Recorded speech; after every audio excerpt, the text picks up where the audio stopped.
Kompas Petang kembali masih bersama saya Sini Permadi. Saudara, sebagai bahan penyelidikan dugaan potensi pelanggaran HAM pada kasus penembakan siswa SMK oleh polisi, Komnas HAM tinjau langsung lokasi kejadian penembakan. Komnas HAM memeriksa lokasi untuk merekonstruksi keterangan para saksi sebagai bahan penyelidikan dugaan adanya potensi pelanggaran HAM yang dilakukan polisi. Selain cek lokasi, Komnas HAM juga meminta keterangan dari Polda Jateng dan Polrestabes Semarang serta masyarakat sekitar lokasi penembakan. Total ada 14 saksi yang dimintai keterangan oleh Komnas HAM.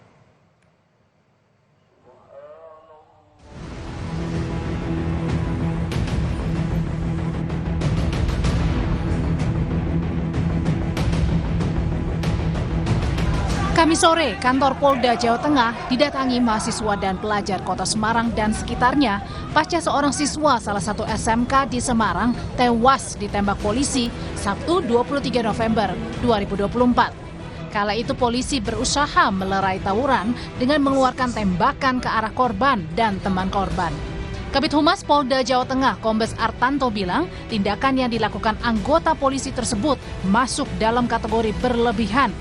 Dia melakukan tindakan excessive action, artinya melakukan tindakan berlebihan, yang seharusnya beliau atau yang bersangkutan tersebut tidak perlu mengeluarkan tembakan yang mengarah kepada pelaku tawuran tersebut. Walaupun perkiraan beliau adalah ini adalah tawuran atau kreak atau begal.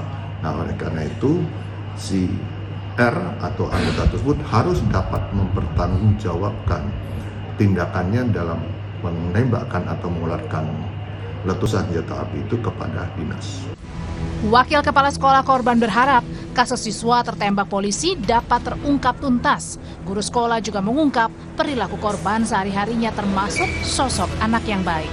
Dari pihak sekolah ya hanya berharap bahwa segala sesuatunya nanti bisa terungkap bagaimana.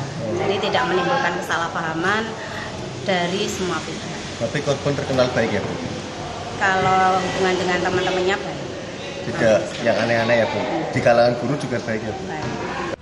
Kini polisi yang terlibat penembakan sudah ditahan dan sedang diperiksa Propam. Penyidik juga melakukan prarekonstruksi dan ekshumasi untuk mengetahui penyebab kematian korban. Tim Liputan, Kompas TV, Semarang, Jawa Tengah.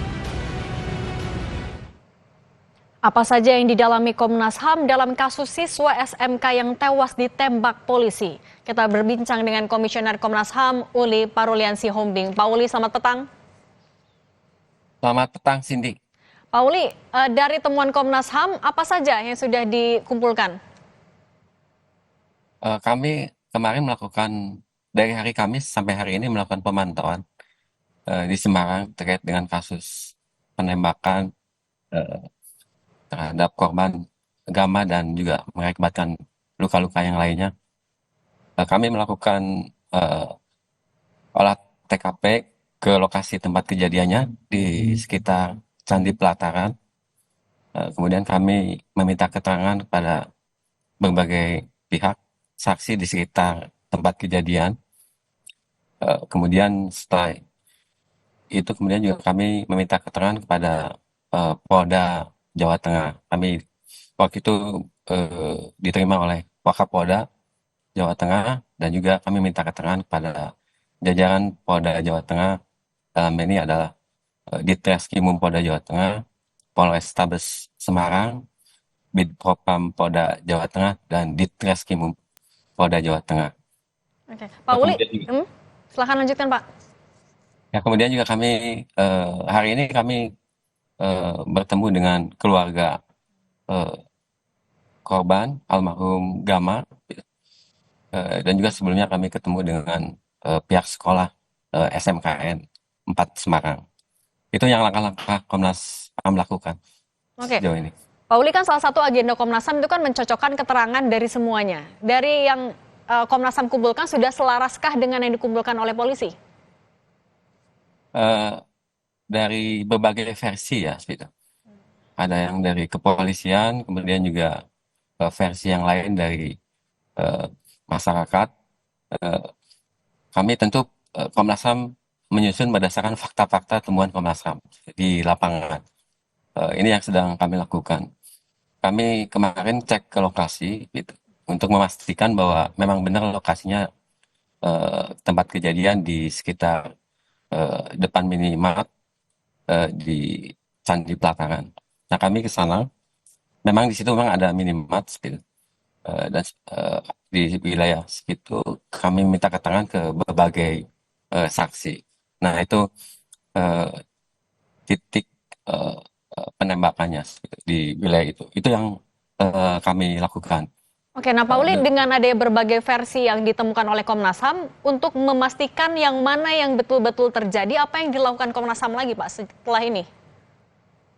Setelah ini kami akan masih terus mendalami, minta keterangan ke berbagai saksi juga, karena kami masih harus memerlukan kejelasan faktanya gitu. Nah, itu yang sedang kami lakukan gitu. Nah, itu tentu membutuhkan waktu gitu, yang harus dipahami masyarakat. Tapi kalau keterangan yang dari keluarga Pak, seperti apa versi dari keluarga? Ada kejanggalan? Kalau dari keluarga, kami tadi ketemu dengan keluarga korban almarhum Gama gitu. Jadi kalau menurut versi keluarga, memang mereka komunikasi sampai jam 12, sebelum jam 12 gitu. Jam 12 malam gitu. Ada komunikasi waktu itu tanggal 23 ya. Kejadiannya kan tanggal 24 lewat dini hari ya, jam 00. Kalau menurut keluarga, mereka komunikasi sampai jam 23 ya segitu. 23. Gama keluar waktu itu karena dia ingin mengikuti kegiatan olahraga gitu, olahraga. Nah, itu yang diterima oleh informasi oleh Komnas HAM. Tentu ini sedang kami dalami juga gitu.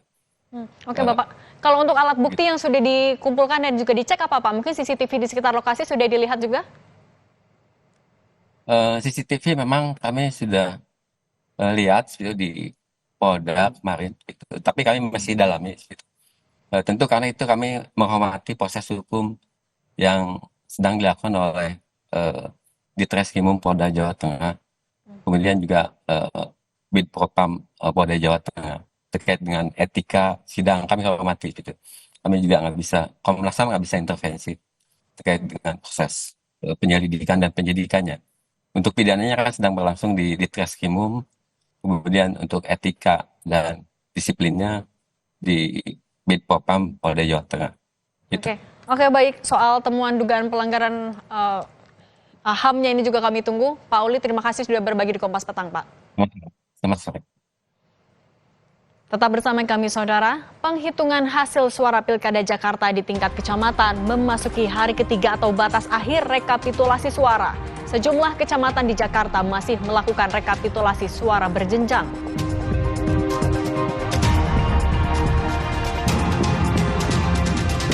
Wakil Ketua Umum PKB Jazilul Fawait meminta Polri mengoreksi diri, menyusul munculnya istilah parcok atau partai coklat yang dikait-kaitkan dengan isu pengerahan aparat untuk pemenangan pilkada.